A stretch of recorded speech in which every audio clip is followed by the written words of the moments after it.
Bonjour à chacun, merci d'être là. Je voulais adresser tout d'abord un mot de consolation à vous qui êtes revenus des vacances et qui sont découragés parce que le 15 août tombe un dimanche. Et donc, j'ai écouté la radio ce matin et on était à Lourdes et donc le journaliste parlait du fait que c'était le 15 août. Mais il n'a jamais abordé ce que ça veut dire le 15 août en France, qui est, quand c'est en semaine, un jour de congé. Et donc, juste en introduction, je voulais juste faire référence à ça, mais très brièvement. On peut en parler pendant une heure, mais on va commencer juste avec ce que l'Église catholique communique au sujet du 15 août, qui est l'Assomption de la Vierge Marie au ciel. Et donc, c'est ce que j'ai trouvé, si je peux avoir le diapo, sur le site de l'Église catholique. Donc, le 15 août, l'Assomption de la Vierge Marie. Il est marqué, donc, l'Assomption est un dogme de foi, donc une doctrine de base, pour les catholiques, définie par le pape, et j'ai oublié, Pie, en 1950. Ça, c'était la date à laquelle c'est devenu une doctrine officielle. Mais si vous regardez bien, ça a commencé même au IVe siècle. Et vous qui connaissez votre histoire de France, il paraît qu'il y a un roi Louis XIII qui a voué la France à la Vierge Marie parce qu'il avait reçu un fils en réponse à la prière. Je vous apprends peut-être quelque chose ce matin. Et donc, selon la tradition, la mère de Jésus est montée au ciel. Donc, Marie n'est jamais morte. Et donc, un dogme est une vérité de foi, une vérité fondamentale proclamée par l'Église. Donc ça, ce que j'ai affiché, vient du site de l'Église catholique. Alors vous êtes peut-être plus concerné par le fait que vous n'avez pas un jour de congé que par l'interprétation, enfin la découverte que ce que c'est l'Assomption de la Vierge Marie. On va fermer cette introduction et peut-être tourner nos yeux vers une méditation biblique. J'avais depuis très longtemps, je pense que je n'ai pas pu m'inspirer d'un des épîtres de l'apôtre Paul pour une prédication. Et ce matin, j'aimerais vous parler de Jésus dans l'épître aux Philippiens. Mais d'abord, j'ai une question à vous poser. Donc, quand vous voyez ces 4 épîtres donc, de Paul, qu'est-ce qui est commun à ces 4 épîtres? Alors, si vous savez la réponse, ne criez pas tout de suite. Quelqu'un qui n'est peut-être pas trop sûr, vous voulez essayer de dire, voilà, ce que ces 4 épîtres partagent, c'est pas évident. Je suis en train d'essayer d'éveiller votre curiosité ce matin, si vous n'avez pas remarqué.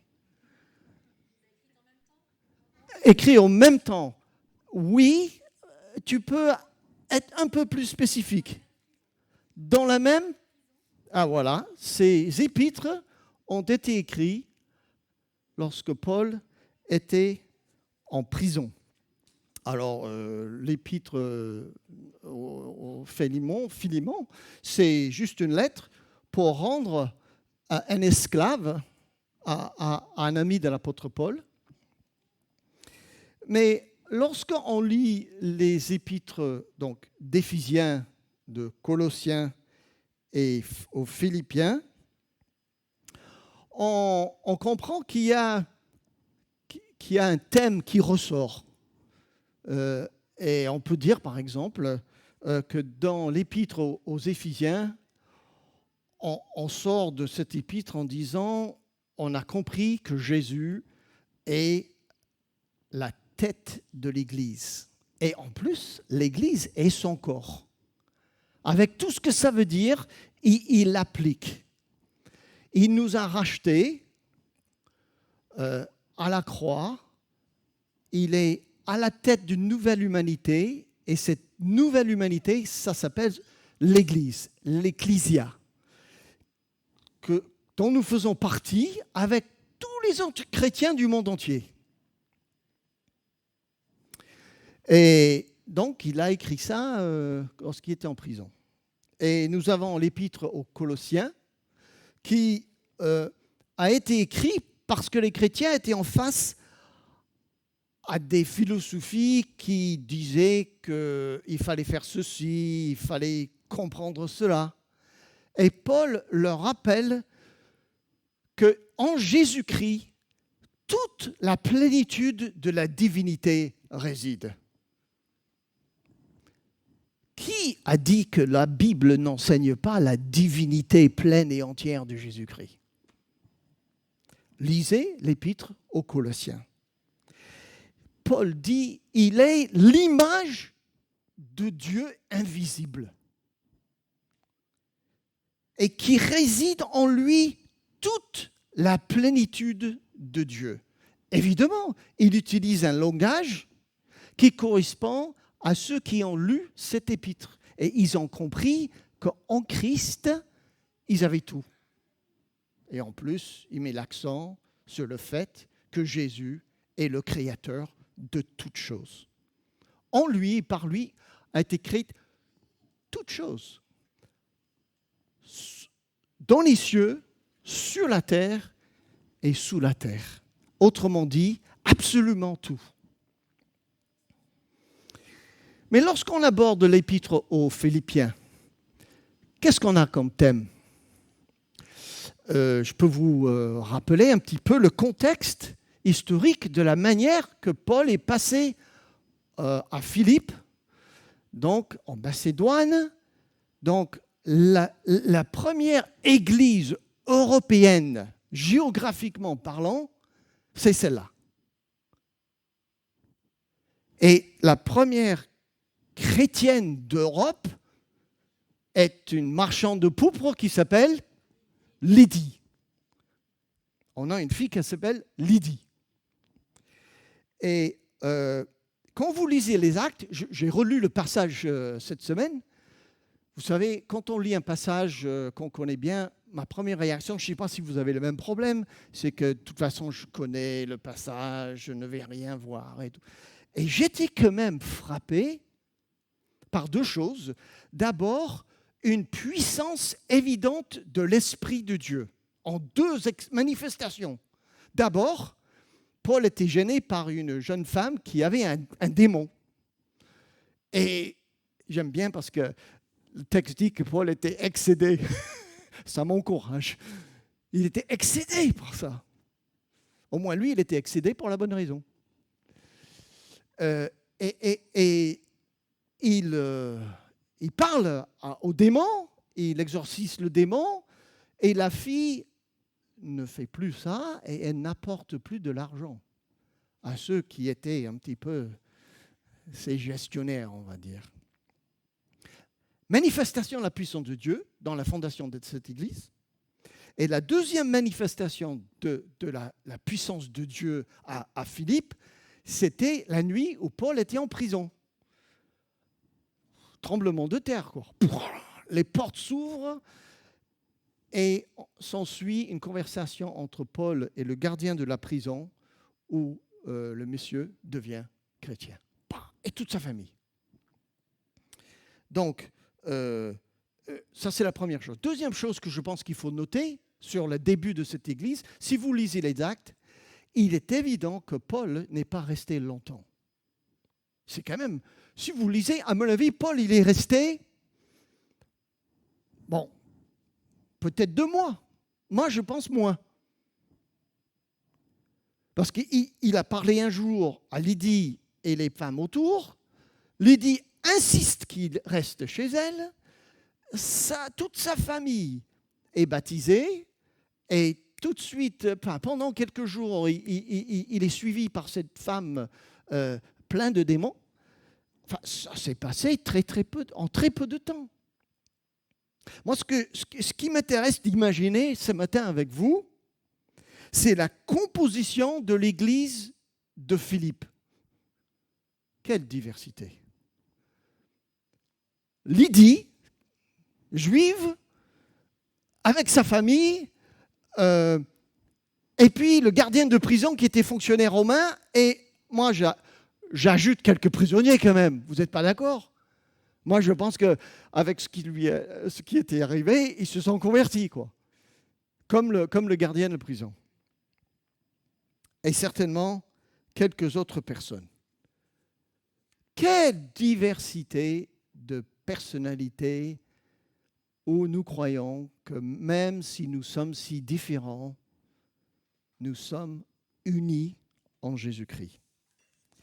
Et donc, tout ça pour vous dire que le contexte de l'épître aux Philippiens, c'est tout simplement qu'ils ont envoyé un don à l'apôtre Paul, qui, je crois, se trouvait, je peux me tromper, à Thessalonique. Et il veut leur dire merci.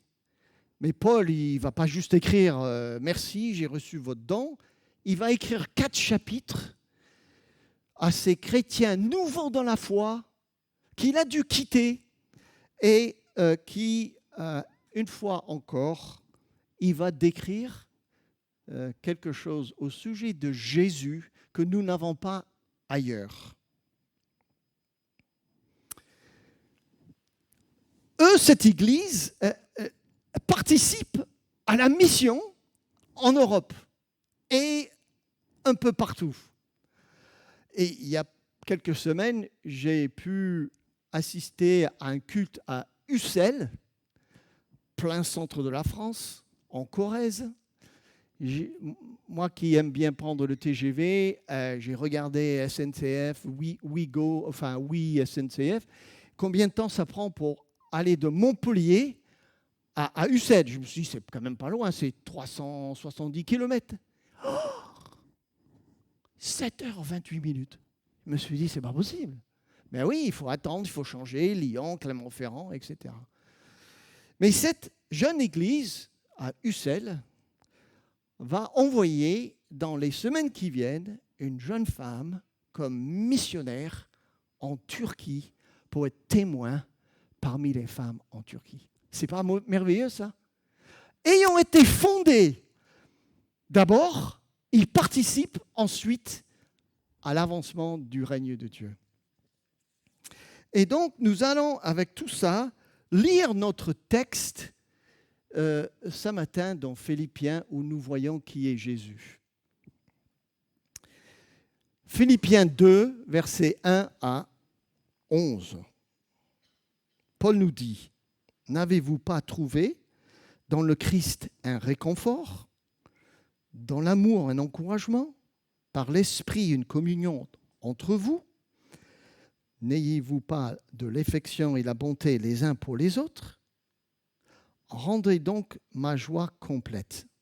Tendez à vivre en accord avec les uns et les autres. Et pour cela, ayez le même amour, une même pensée, et tendez au même but.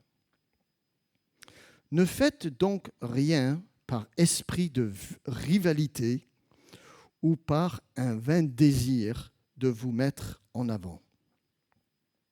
Au contraire, par humilité, considérez les autres comme plus importants que vous-même et que chacun regarde non ses propres qualités ou ses intérêts, si vous préférez, mais celles des autres.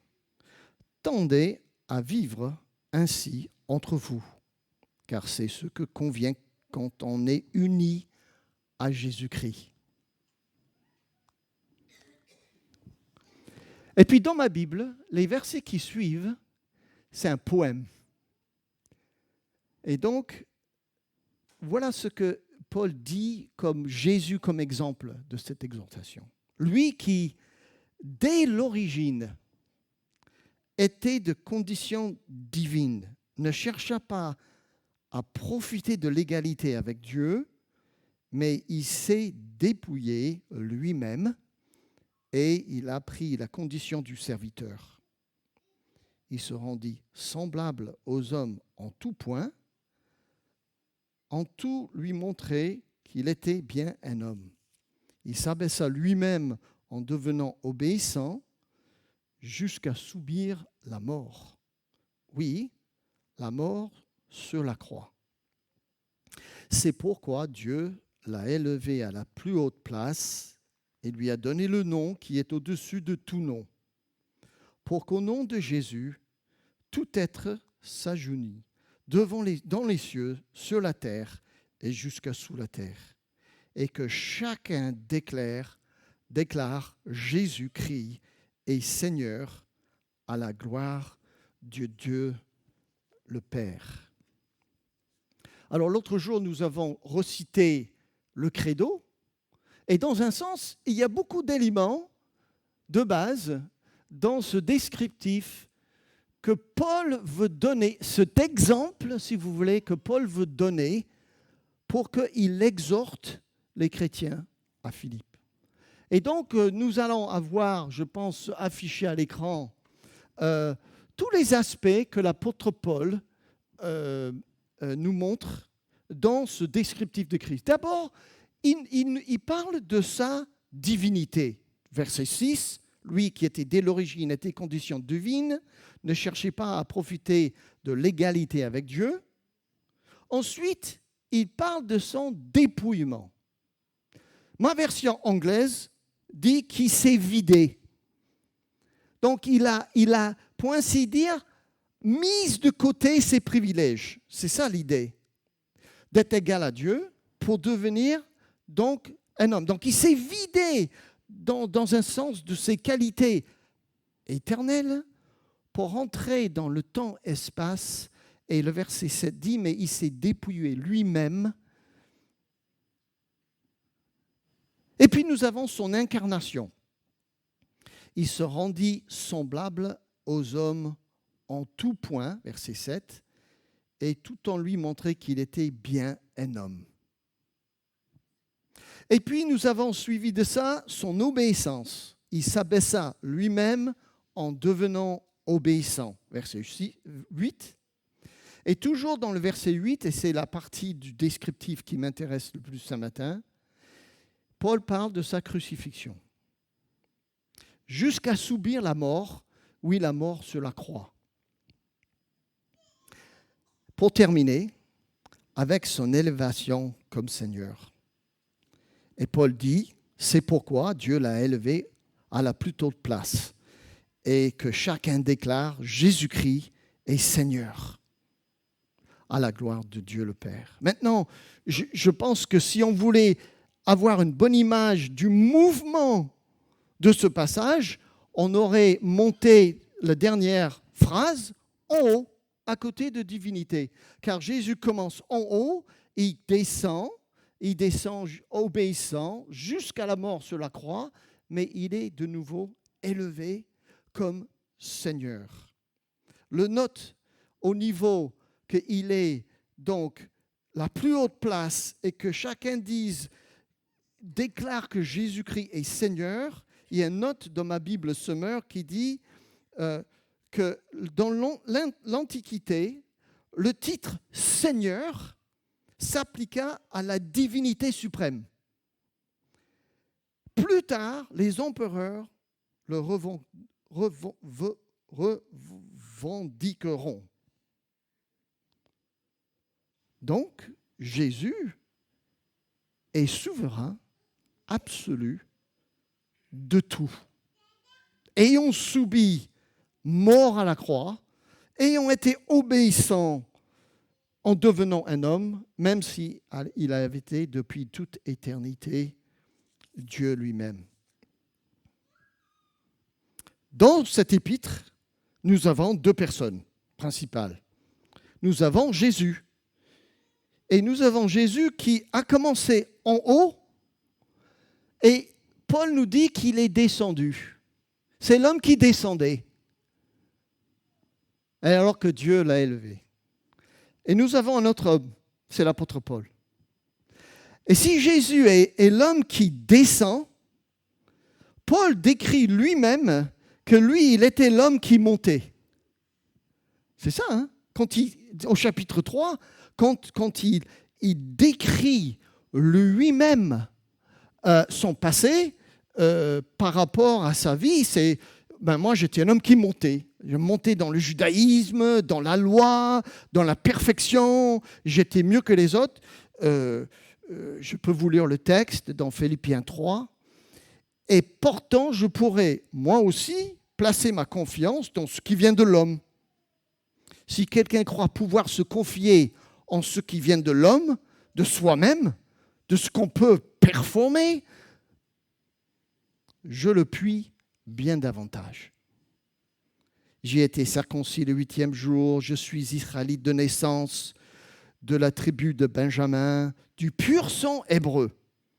Pour ce qui concerne le respect de la loi, je faisais partie des pharisiens, des militants de militants. Quant à mon zèle, il m'a conduit à persécuter l'Église face aux exigences de la loi. J'étais sans reproche.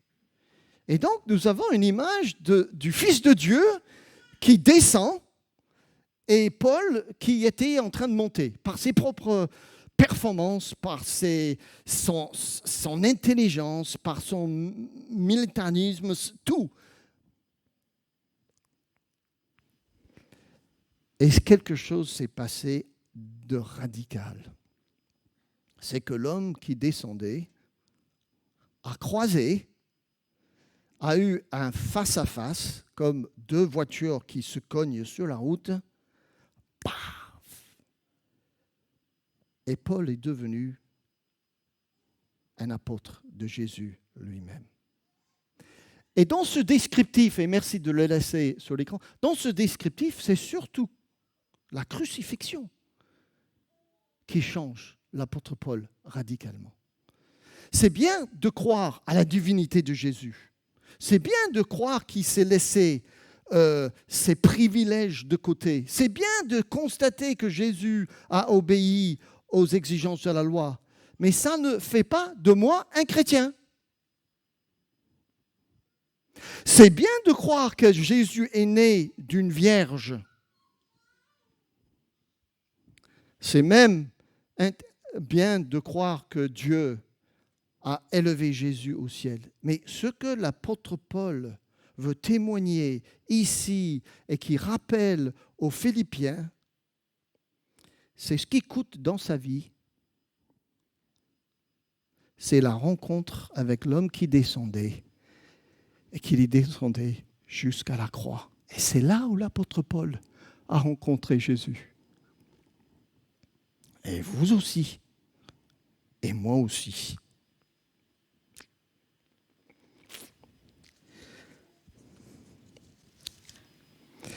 Paul disait, en voyant sa vie antérieure, toutes ces choses constituées, tout ce que j'ai pu faire pour peut-être impressionner Dieu ou les hommes, toutes ces choses, à mes yeux, un gain, mais à cause de Christ, je les considérais désormais comme une perte. Lorsqu'on connaît l'Évangile, ça change tout, absolument tout.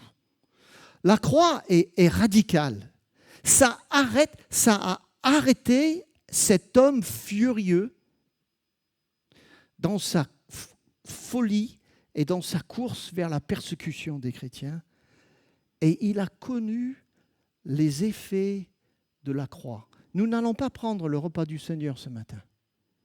Mais chaque fois qu'on le fait, c'est la base de ce que nous croyons, qui est la vérité centrale en Jésus-Christ. À cause de lui, je témoigne avec l'apôtre, à cause de lui, j'ai accepté de perdre tout cela. Oui, je le considère comme étant à être mis en rebut, à la poubelle, afin de gagner Christ. Mon désir est d'être trouvé en lui, non pas avec une justice que j'aurais moi-même acquise, en obéissant à la loi, mais avec la justice qui vient de la foi en Christ et que Dieu accorde à ceux qui croient.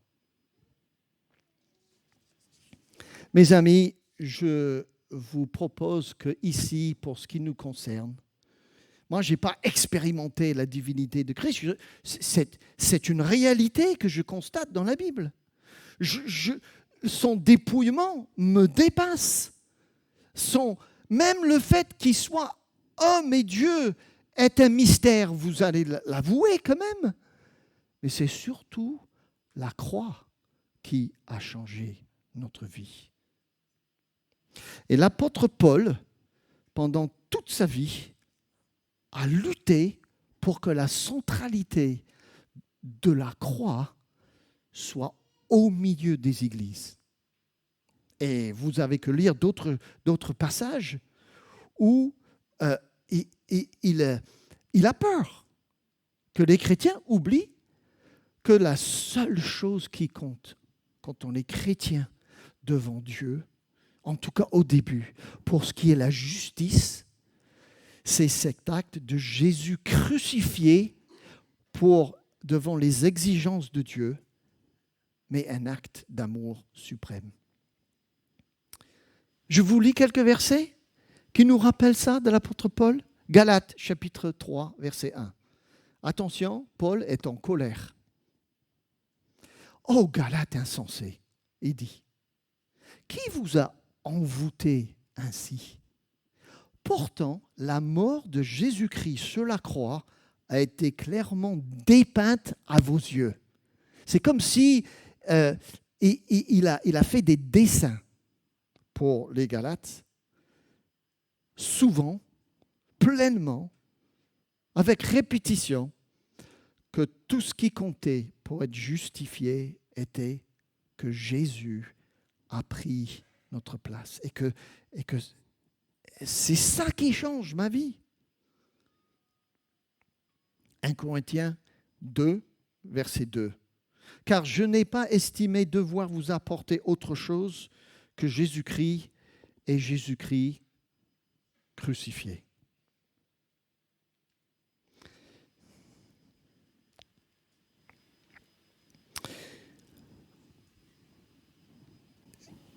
Je voudrais appuyer le souci de l'apôtre Paul ce matin parmi nous. Est-ce que la croix est au centre et la base, mais vraiment consciemment, de ma relation avec Dieu et même ma relation avec les autres? Et j'ai apporté avec moi, j'ai amené avec moi un ami ce matin. Il n'est pas là, mais j'ai apporté son livre.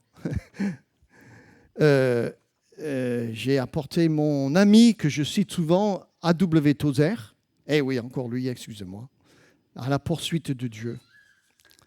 Et je voudrais vous lire ça pour que chacun, on puisse se mettre devant le Seigneur et dire, Seigneur, ramène-moi à la croix.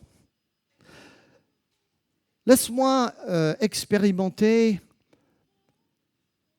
ce que l'apôtre Paul a trouvé, c'est de se trouver en Christ, pas avec une justice de moi-même, mais avec la justice de Christ. Ça, c'est radical, ce que dit Tozer, c'est souvent le cas. Et si vous voulez que je vous envoie le texte, je vous donnerai mon mail, je vous l'enverrai avec plaisir. Donc, mon ami Tozer, qui va aussi vous exhorter ce matin. Voilà ce qu'il dit au sujet de oublier ou ne pas être conscient de la centralité de la croix. Dans le cœur de chaque chrétien, il existe côte à côte deux réalités. L'une est une croix, l'autre est un trône. Le chrétien reste sur son trône jusqu'à ce qu'il accepte d'en descendre pour monter volontairement sur la croix. C'est un peu radical ce qu'il dit.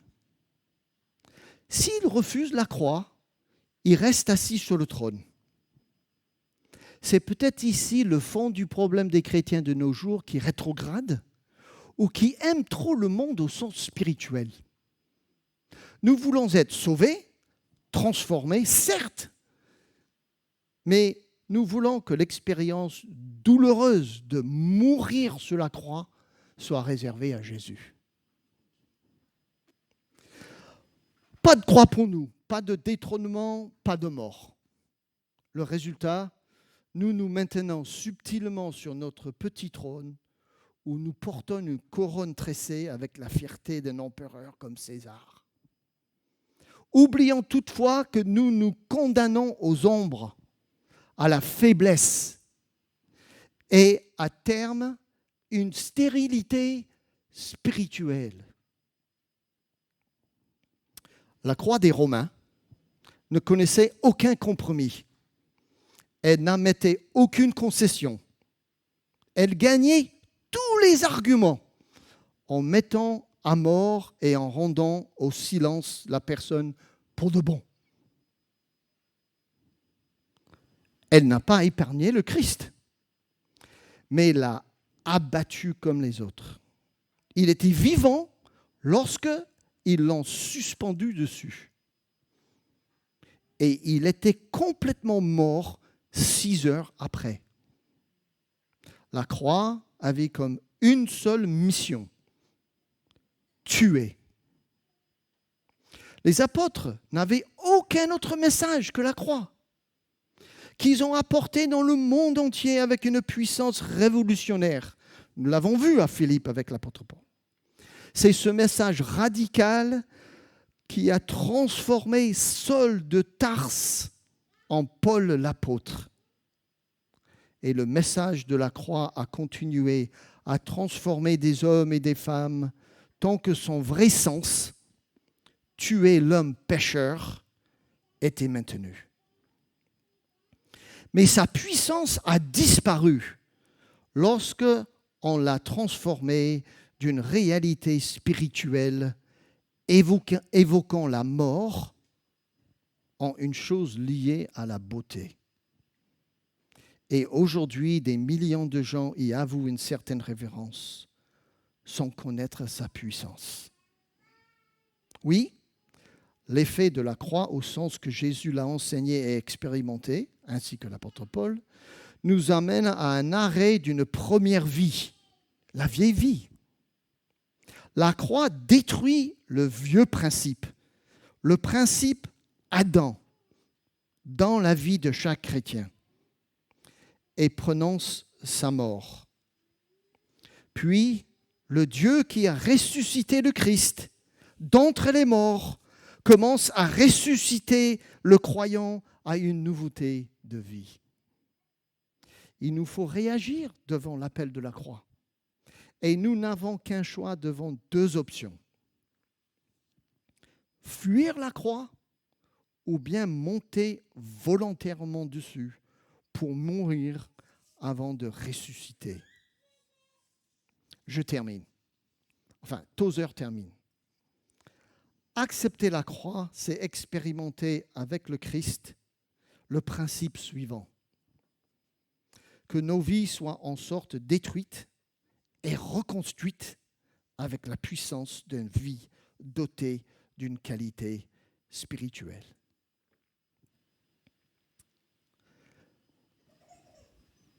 La centralité de la croix dans tout ce que Jésus a fait. Et pour être très contextuel, ce message est ce qui suit l'exhortation de l'apôtre Paul. Donc, pourquoi Paul décrit Jésus comme ça ? Eh bien, c'est dans le texte. Je ne vais pas vous prêcher autre chose. Verset 3, juste avant qu'il décrit qui est Jésus. Ne faites donc rien par esprit de rivalité ou par un vain désir de vous mettre en avant.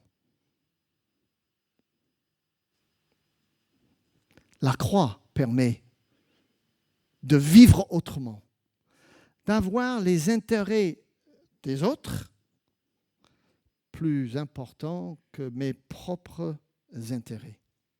Tendez à vivre ainsi entre vous, car c'est ce que convient quand on est unis à Jésus-Christ. La centralité de la croix dans l'épître aux Philippiens, une lettre de remerciement suite à un don que l'Église a envoyé à Paul, c'est l'exhortation vers une nouvelle vie, une vie relationnelle sans se mettre en avant. On n'a plus besoin parce que Jésus a tout fait pour chacun de nous. C'est fort, n'est-ce pas? On a tendance à l'oublier et que le Seigneur nous donne à méditer sur chacun notre relation avec le Seigneur. Ce n'est pas nos performances, c'est le fait que Dieu a placé l'agneau de Dieu sur la croix à ma place pour régler le problème du péché et montrer plus que jamais que Dieu m'aime. Amen. Je voudrais prier pour terminer. Seigneur, nous avons tendance à parler de beaucoup de choses dans notre vie chrétienne. On est même sollicité pour lire tel ou tel livre. Mais ce matin, ici, nous voulons revenir et simplement réfléchir et méditer sur Jésus, sur la croix. Nous sommes crucifiés avec Christ, a dit Paul aux Galates. Et te dire du fond de notre cœur, encore une fois, merci pour la grâce que nous ne méritons pas. Merci pour cet amour qui est exprimé d'une manière souveraine à Golgotha. Merci de ce que tu nous appelles à vivre ayant été crucifiés avec Christ, où tu nous donnes ton esprit pour vivre une nouvelle vie de ressuscité, où nous pouvons ne pas faire des choses par rivalité, nous mettre en avant. Et nous voulons te dire encore, merci pour ton esprit qui réside et qui demeure en nous suite à cette crucifixion dont nous sommes bénéficiaires. Tu es un Dieu parfait, tu es un Dieu magnifique et nous voudrons te dire merci pour les paroles que l'apôtre Paul nous a laissées dans cette épître. Inspire-nous dans la semaine qui vient, Seigneur, que nous soyons en vacances ou au travail. Précède-nous dans nos relations. Au nom de Jésus. Amen.